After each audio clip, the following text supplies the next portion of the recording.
मैं यहाँ बैठ सकती हूँ? जी जी प्लीज बैठिए। थैंक्स। मैं काफ़ी देर से देख रही हूँ आप यहाँ अकेले बैठे हैं। पार्टी एंजॉय नहीं करेंगे? कर तो रहा हूँ। ऐसे साइड पर बैठकर, ना कोई डांस ना कोई हल्ला गुल्ला।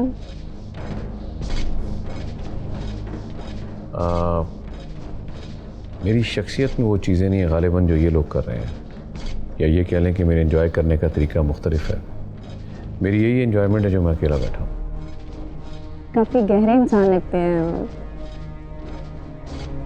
गहरे का मतलब जानती हैं?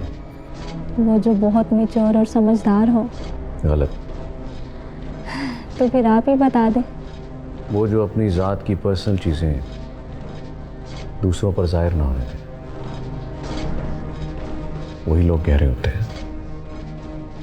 आपकी बातें मुझे आपका दीवाना कर रही हैं। मैंने तो ऐसी कोई बात नहीं की।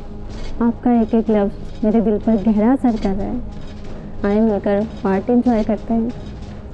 सॉरी, मैं अजनबियों का हाथ नहीं पकड़ा करता।